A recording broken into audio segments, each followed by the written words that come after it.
안녕하세요. 저는 40대 직장인 여성입니다. 늦은 나이까지 공부를 하느라 남들보다 늦게 결혼하게 되었는데요. 그런 만큼 결혼 생활에 대한 로망도 컸습니다. 하지만 저의 로망은 한여름 밤의 꿈과 같이 너무 짧은 시간에 사라져버리고 말았습니다. 너는 우리 집에서 보이지 않게 살아라. 아무것도 하지 말고 아무 생각도 하지 말고 살라고. 뭐를 하려고 나대지 말란 말이야. 알아들어? 결혼 정보업체를 만난 남편은 저보다 9살 많은 사람이었습니다. 저는 남편을 처음 봤을 때 단정하고 깔끔한 첫 인상부터 상대방을 배려하는 모습이 마음에 들었는데요. 둘 다 결혼이 늦은 만큼 연애 3개월 만에 결혼하게 되었습니다. 결혼을 한 뒤 저는 신혼집에서 약 1시간 30분 거리의 회사로 스카우트 제의가 들어왔습니다. 제가 그동안 꼭 이직을 하고 싶던 회사였는데 정말 좋은 조건으로 옮길 수 있는 기회였습니다. 저는 남편에게 회사를 이직하고 싶다고 이야기를 했습니다. 제 말을 들은 남편은 처음에는 바로 축하를 해주었죠. 그동안 열심히 달려온 보람을 느낄 수 있다고 하면서요. 저의 이직을 자기 일처럼 기뻐해주는 남편을 보면서 결혼하기 잘했다는 생각을 했습니다. 하지만 그것도 잠시 회사와 집의 거리가 멀자 남편은 바로 말을 바꿨습니다. 2시간 가까이 되는 거리를 어떻게 다녀? 너무 멀어 안 돼. 그냥 지금 회사에서 더 커리어를 쌓아봐. 그리고 출근도 빠르고 퇴근도 늦잖아. 집에 오면 바로 잠만 자야 할 텐데. 그건 그렇지만 내가 정말 가고 싶던 회사야. 내가 주말에는 신혼집에서 살고 주중에는 회사 근처 원룸을 얻으면 어때? 그러면 좀 편할 것 같은데. 제가 주말 부부를 제안하자 남편은 불쾌감을 드러냈어요. 남편은 제게 같이 사랑해서 결혼한 것 아니었냐고 벌써 자기가 지겨워졌냐고 묻더군요. 그러면서 남편은 제게 이렇게 밖으로 나가려는 사람인 줄 몰랐다며 나를 외롭게 하고 밖에서만 생활하려고 하냐고 울먹이기까지 하더군요. 그런 남편의 태도에 저는 당황스러웠습니다. 그러다 곰곰이 생각해보니 제 스스로도 너무 저만 생각했다는 생각이 들었습니다. 저의 이직도 남편은 놀랐을 텐데 신혼 중 주말 부부를 제안했으니 더 기분이 좋지 않았겠다는 생각이 들더라고요. 그래서 저는 남편에게 사과를 했죠. 제가 말한 주말 부부는 너무 생각이 짧았던 것 같다고요. 그러자 남편은 이직 이야기는 없던 일로 하자고 했습니다. 하지만 저는 이직을 포기할 수 없어 결국 출퇴근을 하겠다고 남편에게 이야기를 했습니다. 그렇게 제가 완강하게 이직을 선택하자 남편도 마지못해 이직을 하라고 했지만 사실 마음에 들지 않아 했어요. 그리고 그 마음은 남편의 태도에서 느낄 수 있었습니다. 얼마 후 제가 이직을 한 뒤 남편은 수시로 확인 전화를 하곤 했는데요. 처음에는 저도 남편이 무척이나 장거리를 다니는 저를 걱정하는 줄 알았습니다. 그런데 시간이 지날수록 남편의 태도는 저를 향한 걱정보다는 저를 향한 의심에 가깝다는 생각이 들었습니다. 왜냐하면 남편보다 2시간 먼저 나가는 저를 꼭 차까지 바래다주고 차 주변과 내부 그리고 보조석 의자의 위치 등을 훑어보곤 했습니다. 그리고 남편은 블랙박스와 내비게이션 최근 검색 등을 확인했는데요.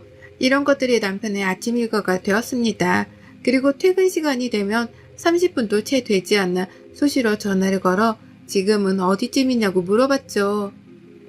그리고는 제가 남편이 이야기한 위치보다 늦어지기라도 하면 신경질적으로 변해서 짜증을 내곤 했어요.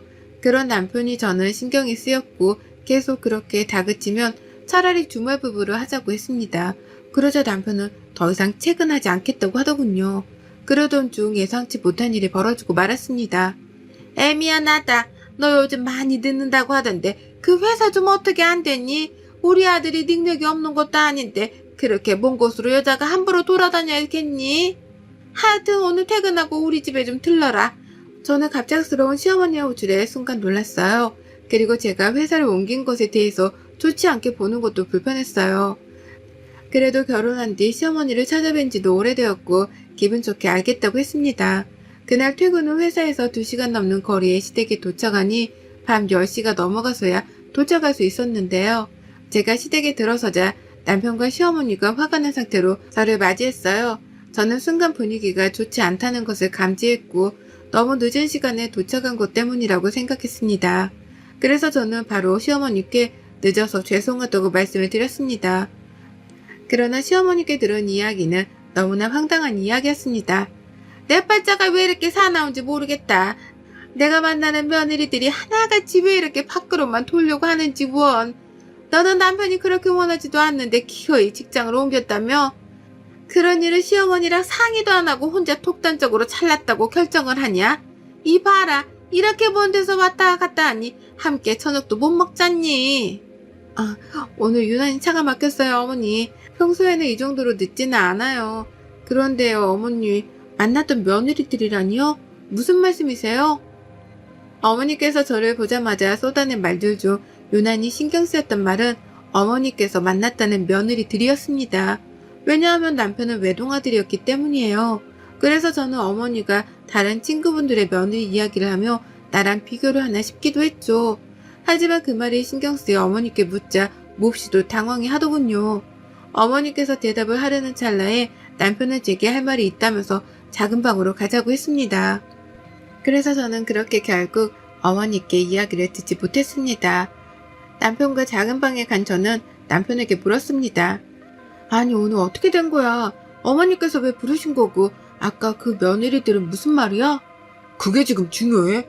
시어머니가 오라고 했는데 10시가 넘어서 왔잖아. 이렇게 여자가 밤늦게 다니는 거 너무 위험하지 않겠어? 안 되겠어, 당신 회사 그만둬.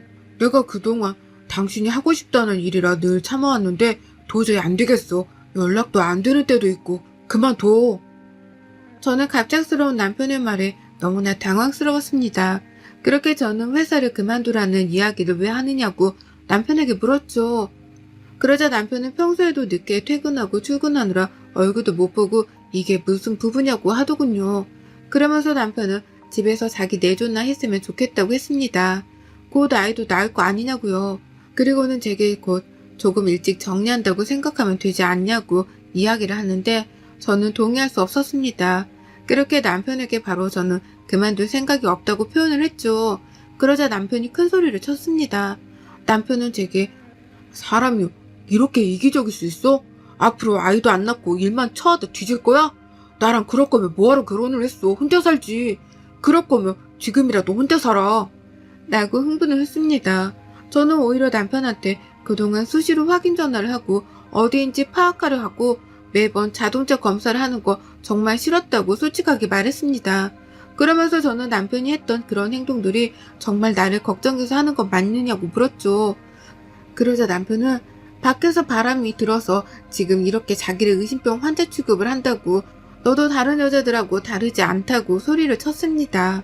저는 남편의 이런 모습에 가슴이 뛰었고 흥분한 남편은 주체를 하지 못하고 욕설을 퍼부었습니다. 그리고 남편의 욕설에 시어머니께서 들어오셨습니다. 애미야, 너는 왜 이렇게 어리석니? 다른 집 여자들은 남편이 벌어다 준 돈으로 살림만 하면 여한이 없다던데 너는 왜 이렇게 밖으로 돌아? 너 밖에 남자 있냐? 네가 밖에 누가 없기로 쏘니 이렇게 남편을 힘들게 하면서까지 밖으로 나가려는 이유를 모르겠다. 너 솔직하게 말해봐라. 우리는 다 이해해줄 수 있어. 이제부터 깨끗하게 살면 되잖아. 어머니, 무슨 말씀을 그렇게 하세요? 남자가 있냐니요. 그렇게 말씀하시면 안 되시죠. 저도 제가 하고 있는 일을 좋아해서 하는 건데, 그리고 하루에 몇십 통씩 전화를 하고 차를 뒤지는 행동이 정상이라고 생각하세요? 이게 비정상이에요. 저는 시어머니의 의심이 정말 기가 막혔습니다. 그런데 남편의 말이 더 어이가 없더군요. 저한테 남편은 그래서 회사를 옮긴 거였어? 그래. 그래서 주말 부부 이야기도 했던 거지? 남자 만나려고 다니는 거지?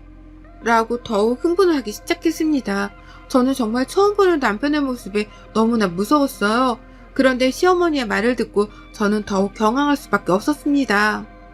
그러게 내가 뭘 했냐? 네 번째인 만큼 그냥 얌전한 여자로 구하라고 하지 않았어? 이렇게 밖으로 도는 여자는 안 된다고. 결국에는 딴 남자랑 희덕 될 수밖에 없다고. 세상 얌전하고 고고한 척 하더니 남자를 만나려고 회사를 다녀? 내가 알게 된 이상 절대 안 돼. 당장 회사 그만둬.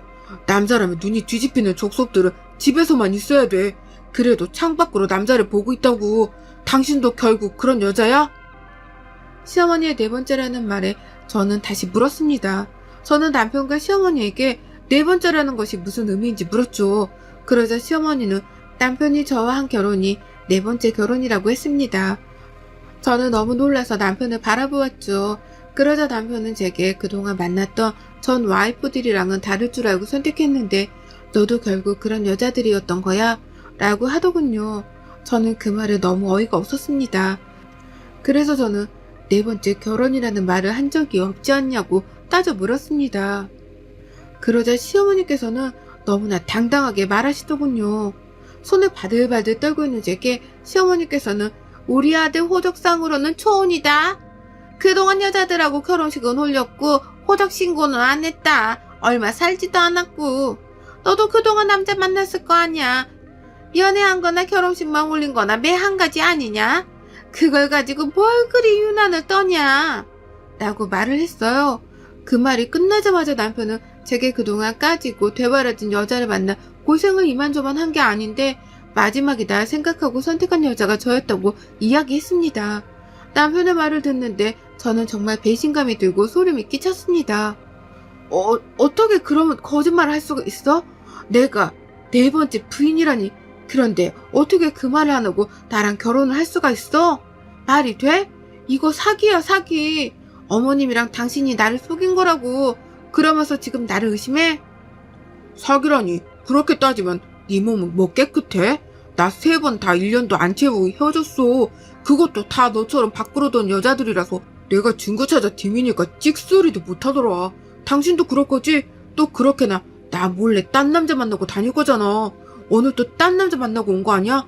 내가 이런 말 안 하려고 했는데 당신 매일 자동차 조수석에서 누구랑 뭐해? 내가 매일 확인하는데 늘 위치가 달라. 대체 조수석에서 뭔 짓을 하는 거야? 저는 남편의 말에 소름이 돋고 무서웠습니다. 그동안 매일같이 자동차를 안전하고 괜찮은지 문제가 없는지 본다고 했던 행동들이 모두 저를 의심해서 했던 행동들이었다는 것을 안 순간 시댁을 뛰쳐나왔습니다. 저의 등 뒤로 들려오는 남편과 시어머니의 소리마저 외면하고 싶다는 생각이 들었죠. 그렇게 시댁을 나온 뒤 저는 친정집으로 갔습니다. 그런데 남편은 수시로 제게 전화와 문자를 하며 집으로 들어오라고 했습니다. 남편은 제게 하루는 용서를 빌고 하루는 화를 내기도 하고 하루는 죽어버리고 싶다고 협박을 하기도 했지요. 그런 남편을 보면서 이대로 다시 결혼 생활을 유지하는 것은 어렵다는 생각에 남편을 친정으로 불렀습니다. 그때 이미 저희 부모님께서도 남편이 네 번째 결혼이었다는 사실을 알고 충격을 먹은 상태였기 때문에 남편을 마주보고 대화를 하고 싶어 하셨습니다. 자네, 어떻게 그런 것을 숨길 수 있나? 세상에, 우리 가족 모두 깜쪽같이 속은 거잖아. 장인어른 죄송합니다. 사실은 와이프를 너무 사랑해서 그래서 그랬습니다. 처음 만났을 때 모두 다 말하고 시작하려고 했는데 제가 네 번째라고 하면 저를 안 만날 것 같다는 생각에 그만 숨기게 되었어요. 하지만 반드시 말하려고 했습니다. 그날도 저희 어머니랑 다 밝히려고 저희 본가에서 만났던 겁니다. 장인어른, 한 번만 이해해 주십시오. 남편을 울먹이며 자신이 속인 거에 대해 사과를 했습니다. 하지만 저는 시댁에서 봤던 남편의 모습이 잊히지 않았습니다. 그래서 남편에게 저는 당분간 친정에서 생활하겠다고 이야기를 했습니다. 그 말을 들은 남편은 제게 대체 언제까지 자신을 용서하지 않을 거냐고 묻더군요. 그러면서 남편은 저에게 자신을 피말려 죽이려 한다며 오해를 했습니다. 그런 남편의 모습에 친정 부모님도 당황해 하셨고 결국 친정 엄마가 남편에게 일주일만 저를 데리고 있으면서 마음을 달래주겠다고 했습니다. 그러자 남편은 마지못해 알겠다고 했어요. 모든 이야기가 끝나고 남편과 저는 둘이 대화를 하기로 했습니다. 남편은 저에게 그 남자랑 잘 정리한 거 맞지? 라고 물었습니다. 그 말에 저는 너무 기가 차서 남자를 만난 적도 없다고 단호하게 말했죠. 제 모습에 남편은 지그시 웃으면서 마지막으로 한 번 더 떠본 거야. 당신은 밖으로 도는 여자가 아니잖아. 라고 했습니다. 그러면서 남편은 이제는 오로지 저를 믿겠다고 했어요. 그러니 빨리 집으로 돌아오라면서요. 저는 남편을 돌려보내기 위하여 알겠다고 했습니다. 그런데 남편과 시어머니의 의심은 거기서 멈추지 않았습니다. 너 지금 대체 뭐하고 다니냐? 너 오늘 회사도 출근 안 했다며? 대체 어디냐? 어디냐고? 어머니, 저 지금 병원에 와 있어요. 감기 몸살이 심해서요. 그런데 저희 회사에 오셨어요? 시어머니는 제가 병원에 있다는데도 믿지 못하고 시어미와 남편 몰래 누구를 만나고 다니냐고 소리를 질렀습니다. 그러고는 제게 영상통화를 요구했습니다. 저는 병원에서 수육을 맞는 중에 시어머니와 영상통화를 했고 병원에 있는 제 모습을 본 시어머니께선 집구석에도 안 기어들어오고 밖에서 싸돌아다니니까 그렇게 아픈 거다. 아무 데서나 아무 사람한테나 몸을 비비려고 하니까 몸살이 오지 않겠냐. 내가 무슨 죄를 지어서 네 번째도 이렇게 해픈 며느리를 두게 됐나 모르겠다. 오늘 집으로 좀 들어와라. 라고 말하시고 끊었습니다. 저는 시어머니의 통화에 기가 막힐 따름이었죠. 그런데 남편이 바로 전화가 왔어요. 남편은 제게 자신은 병원에 가 있는 줄 알고 있었는데 시어머니가 못 믿었다고 이야기를 하더군요. 그러면서 남편은 제 위치를 추적하는 어플을 사용하고 있다는 이야기를 했습니다. 저도 모르는 채 위치를 매일 확인하고 있었다는 남편의 말에 할 말을 잃었어요. 그런데 남편은 저한테 밤새워 뭐하느라 감기 몸살이 걸렸냐고 묻더군요. 그러면서 남편은 이제 기다려줄 때까지 기다려줬다고. 당신도 다른 여자애들처럼 싸구려처럼 굴 거냐? 고 화를 내더군요. 저는 그런 남편에게 그만 좀 하라고 했습니다. 저는 숨이 막혀서 남편만 보면 숨이 안 쉬어진다고 했어요. 그러자 남편은 제게 집구석에서 내가 벌어다주는 돈으로 TV나 보고 있으면 좀 좋아? 왜 자꾸 밖으로 나가서 딴 놈을 만나려고 그래? 라고 소리를 질렀습니다. 저는 도저히 참을 수가 없었고 남편에게 시댁에서 이야기를 하자고 했습니다. 그날 저녁 저는 친정아버지와 함께 시댁으로 향했습니다. 저와 친정아버지를 본 남편과 시어머니는 친정아버지에게 막말을 쏟아내기 시작했어요. 사돈어른, 딸아이를 키우려면 정말 곱고 조신하게 키워야 하지 않겠습니까? 결혼이 늦은 만큼 내가 굴러먹은 몸뚱이라도 이해를 하려고 했습니다만 그런 습관 버리고 시집을 와야 했던 건 아니냔 말입니다. 어떻게 그렇게 매번 밖으로만 돌고 핑계를 대면서 남편은 나 몰라라 할 수 있느냐 말입니다. 저희 아이에게 모든 이야기를 다 들었습니다. 그런데 사돈, 해도 너무하십니다. 우리 애가 밖으로 돌았다고 어떻게 결론을 내리십니까? 그리고 자네는 어떻게 와이프를 못 믿어서 위치 추적을 할 수가 있나? 그러고도 자네가 우리 애를 사랑한다고 할 수 있나? 자네 그동안 그렇게 사람을 못 믿고 의심했던 겐가? 나는 우리 애를 자네와 살게 둘 순 없네. 몸살로 밤새 끙끙 앓다가 겨우 병원에 간 사람한테 몸을 함부로 비빈다느니 그런 막말이나 하는 집에 우리 애를 둘 순 없어. 저는 절대 이혼 안 합니다. 장인어른. 이 사람 이제 엄연히 내 사람입니다. 내 거예요. 내가 내 거 어디 있는지 안전한지 누구랑 있는지 나한테 거짓말은 안 하는지 확인하는 것이 뭐가 그렇게 잘못됐습니까? 이 나이 먹도록 어디 남자 한두 거쳤겠습니까? 그래도 내가 이 여자를 선택한 것은 결혼하면 정숙한 줄 알았기 때문입니다. 걱정 마세요, 장인어른. 제가 정숙하게 만들 테니까요. 남편은 친정아버지에게 저를 너무 사랑해서 그러는 거라고 했습니다. 그러면서 지난 3번의 여자들은 자신의 마음을 헤아려주지 못했는데 저는 다 헤아려준다고 하더군요. 저는 그런 남편을 단 한순간도 지켜볼 수 없겠더라고요. 그리고 저희 친정아버지 역시 남편에게 언성을 높이셨습니다. 어떻게 아내를 그렇게 취급을 하고 아내에게 그런 표현을 쓸 수 있냐고요. 아버지께서는 남편에게 이런 결혼이었다면 애당초 시키지도 않았다고 했습니다. 그러면서 저와 이혼을 하라고 했습니다.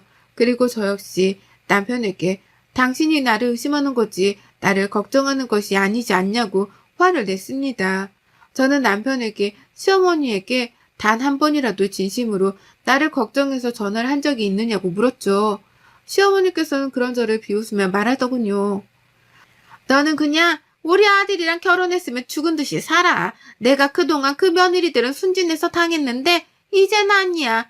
너는 지금 우리 집에 있는 미세먼지처럼 보이지 않는 곳에서도 꽉 붙어 있으라고. 우리 곁에, 우리 아들한테. 그래야 너는 마음 편히 살 수 있어. 남편은 저를 바라보며 4번째는 마지막이라는 생각으로 혼인신고를 한 것이라고 했습니다. 자신은 자신의 감을 믿는다고요. 그런 남편에게 저는 처음부터 숨기고 속이고 거짓말을 한 것도 모자라 나를 의심하는 사람하고 내가 같이 살 필요는 없다고 했습니다. 그러자 남편은 저에게 더러운 것이라고 욕설을 했고 저는 더 이상 참을 수가 없어 남편의 뺨을 때렸습니다. 그리고 남편에게 사기 결혼인 만큼 이혼이 아니라 혼인무효를 만들 거라고 이야기를 했죠. 저는 남편에게 그 3번 모두 이렇게 와이프를 의심하고 못 믿어서 헤어진 것 아니냐고, 이렇게 와이프를 믿지도 못할 거면 결혼 자체도 하지 말아야 한다고 화를 냈어요. 그러다 시어머니는 제게 네가 몸뚱이 관리를 잘했다며 얘가 이렇게 너를 의심하겠냐? 내가 너를 의심하겠냐? 그러게 왜 애초에 회사를 먼 곳으로 다닌다고 소란을 피웠냐고 소리를 치더군요. 그런 시어머니에게 저는 아무리 가까운 회사에 다닌다 해도 못 믿지 않았겠냐고 되물었습니다. 미세먼지처럼 보이지 않는 곳에서도 옆에 붙어 있으라고 하는 말이 너무나 소름 끼치고 흉측하다고 이야기를 했습니다. 그런 저를 보자 남편은 반드시 바람피운 증거를 찾아 회사의 얼굴을 들고 다니지 못하게 하겠다고 했어요. 그런 남편의 모습을 보면서 저는 빠른 결정을 내린 것이 좋겠다는 생각을 했고, 그날로 모든 짐은 신혼집에서 가지고 나왔습니다. 그날로 저는 혼인무효를 하기 위해 소송을 했고 결국 승소를 했습니다. 만약 남편의 모든 행동을 의심하지 않고 정말 저를 생각하는 모습이라고 생각했다면 어땠을지를 떠올려보면 끔찍합니다. 끔찍한 삶으로부터 벗어날 수 있었던 만큼 앞으로 저는 더욱 행복할 겁니다. 여러분의 생각은 댓글로 남겨주세요. 오늘도 시청해주셔서 정말 감사합니다.